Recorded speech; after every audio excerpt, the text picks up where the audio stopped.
ચૈત્ર નવરાત્રીનો બીજો દિવસ એટલે માં બ્રહ્મચારિણીની ઉપાસનાનો દિવસ। આવો જાણીએ કેવી રીતે કરીશું માં બ્રહ્મચારિણીની ઉપાસના। નમસ્કાર, હું છું હિમાની, આપ જોઈ રહ્યા છો ન્યૂ ગુજરાતી ન્યૂઝ।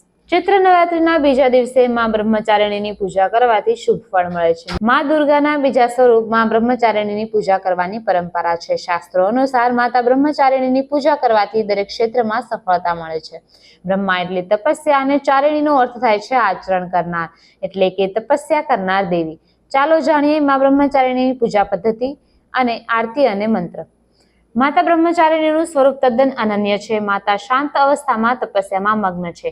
તપસ્યાને લીધે તેમનું મુખ ધારદાર દેખાય છે। માતાએ તેમના જમણા હાથમાં અક્ષમાલા અને ડાબા હાથમાં કમંડળ ધારણ કર્યા છે।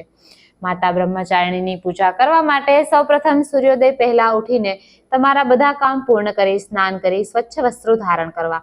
આ પછી કલશ વડે માં દુર્ગા અને તેમના સ્વરૂપમાં બ્રહ્મચારિણીની પૂજા કરો।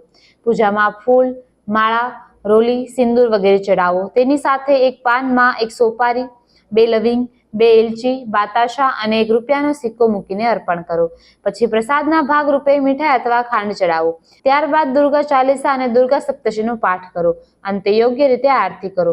નવરાત્રીના બીજા દિવસે માતા બ્રહ્મચારિણીને સાકર અર્પણ કરવામાં આવે છે। એવું માનવામાં આવે છે કે ખાંડ ચડાવવાથી વ્યક્તિને દરેક ક્ષેત્રમાં સફળતા મળે છે અને દુર્ભાગ્યથી પણ બચી શકાય છે। માતા બ્રહ્મચારિણીની ઉપાસના માટે ઓમ હિમ ક્લીમ બ્રહ્મચારિણીએ નમઃ મંત્રનો ઉપયોગ કરી શકો છો। આવી જ અવનવી માહિતી માટે જોડાયેલા રહો ન્યૂ ગુજરાતી ન્યૂઝ પર।